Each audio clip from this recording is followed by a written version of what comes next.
안녕하세요, 박세현입니다. 요 최근에 와가지고 제가 그냥 블로그 위주로만 많이 좀 올렸어요. 이제 오늘의 기사 해가지고 했던 내용들을 많이 올려드렸는데, 기사 내용들을 많이 이제 살펴보다 보면은 이제 시사성들을 많이 좀 얘기하잖아요. 요즘 같은 경우는 다들 마스크들 많이 끼고 다니시죠. 그 우한 사태 때문에 좀 그런 것들도 있는데, 사실 저는 이제 그 토지 투자로만 계속적으로 사람들한테 이게 알려드리니까 그런 것들을 많이 얘기를 해요. 아파트 값이라든지 부동산이라든지 이런 것들 기사건들이 쭉 나올 때 제가 쓰는 말들일 때 이런 것들은 그냥 그 기사건들 내용들을 보고, 사람들은 기사 내용들을 다 이렇게 하나하나 훑어보질 않습니다. 그 내용들을 보시다 보면 그 하나하나를 다 읽어보는 분들은 거의 없어요.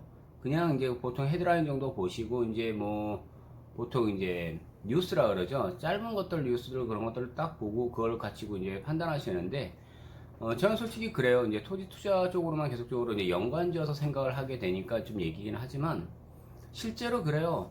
뭐 아파트값 뭐 요즘에 막 9억 원 기준, 도대체 그게 누구 머리에서 나온지는 솔직히 이해를 못 하겠어요. 9억 원 지금 이제 오늘자 뉴스를 계속 다 보게 되면요. 뭐 중앙일보부터 SBS 뉴스부터 쭉 다 나온 것들도 다 편집을 하겠지만 보게 되면요. 9억 원이 넘은 게 서울시에서 50%가 넘어갔어요. 근데 그걸 다 이제 중과세 이상식으로 이제 생각을 하는 거예요. 사람들이 내가 예전에 살던 게 몇 억짜리 아파트에서 계속 뛰는 거예요. 그러면 이제 옛날 가격을 생각하느냐? 아니, 그렇게 안 가요.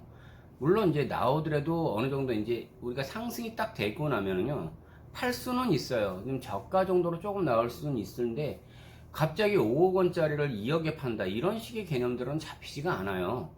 근데 대부분들 사람들이 이제 뭐 어느 정도 있으면 이제 뭐 5억 원까지 올라간 아파트를 내가 금매로 내놓는다라고 하면 뭐 1, 2천 정도, 뭐 진짜 좀 많게는 한 몇천 정도는 좀 빠질 수는 있겠지만, 갑자기 예전 가격으로 돌린다고요? 이것도 도대체 누구 머리에서 나온 건지 나 이해를 못 하겠습니다. 아울러서 무슨 뭐 부동산 그걸 가지고 나서 무슨 전쟁을 선포하신다는 말씀에서는 전 더더욱이 이제 어처구니가 없었어요. 생각을 한번 해볼까요? 그 가격을 그렇게 돌릴 수 있을 거라고요? 지금 현 정부 지금 대통령께서 부산이에요, 부산. 강서구 쪽이요. 그분 역시도 과연 그쪽에 있는 땅이라든지 부동산이라든지 집가 상승이라든지 절대적 자유로울 수 없다고 분명히 봅니다. 그게 에코 델타 시티예요. 그 대주동 쪽, 강서동 쪽, 뭐 강동동, 뭐 부산에 사시는 분들 제 처갓집이 그쪽이다 보니까 요번에 지금 내려가서도 좀 이것저것 물어봤는데도 실제 그쪽에 계신 분들이 그 밑에 명지 뭐 박서방 거기 가면 명지 얘기하나 막 이렇게 얘기하시는데, 솔직히 저는 계속 내려가게 되면 해운대 쪽이나 이쪽에 그쪽 밖엔 잘 몰라요. 왜냐면 돌아도 그쪽하고 마산 일대만 도니까. 그러면 실제 그 동네에 사시는 분들 뭐 어디라 그러더라? 김해 뭐 이렇게 장유 이런 쪽에 계시는데 잘 모르시더라고요. 그쪽이 그렇게까지 되지 않는다라고 계속 얘기를 하시는데요. 수자원공사에서 그쪽에다 돈을 어마어마하게 버요. 여러 가지 이런 것들 이야기들을 보시면요. 화성 쪽에는 저쪽을 얘기하죠. 우리가 송산 그린시티 라인이요. 그리고 부산 쪽으로 얘기하게 되면은 에코 델타 시티예요. 이게 원래는 4대강이 하기 전에 그쪽으로 돈을 굉장히 많이 밀어넣으려고 했어요. 근데 이명박 정부 때 그게 미뤄진 거잖아요. 그럼 그 일대에 본인들이 갖고 있던 것들이요, 부동산들이요, 올라가지 않았을까요? 정치인들이요.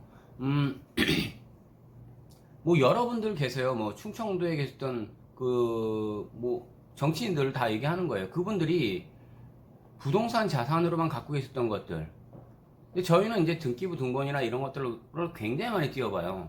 왜냐하면 정치인분들이 갖고 계시는 그 땅들, 그 주변으로 땅을 사야 돼요. 왜냐고요? 제가 올리는 게 아니에요. 정책을 정하고 하시는 분들은 위에 있는 분들이 올리신단 말이에요. 그럼 그분들 따라서 가서 그 옆에서 같이 사놓으면요, 어마어마하게 뜁니다. 이거는 기본적으로 정해져 있는 거예요. 오늘도 조금 있다가 이제 제가 그 블로그 같은 것들을 좀 이제 만들어 놓고 나서는 계속 그렇게 유튜브 형식으로 만들질 않으니까 사람들이 내용을 잘 모르시는 것 같아서 하나하나 보면서 또 다시 편집을 해드리겠습니다. 오늘은 뭐 크게 어느 지역을 좀 바라보세요라고 했을 때 화성 쪽은 또 남부 쪽도 바라보셔야 돼요. 기아 자동차 있잖아요. 우정이라든지 장안이라든지 뭐 그쪽 일대들을 보시면 그쪽에서 잡혀있는 계획안들, 이미 궁평항 쪽 가는 그 방향 쪽에 보시면요, 거기는 이제 상업지가 아예 찍혔어요. 그리고 진짜 신기하게 보셔야 돼요. 거기에 H빔 공장들이요 10여 개 이상이 아니라 거의 한 20여 개 이상이 불과 몇 년 사이에 갑자기 들어왔어요.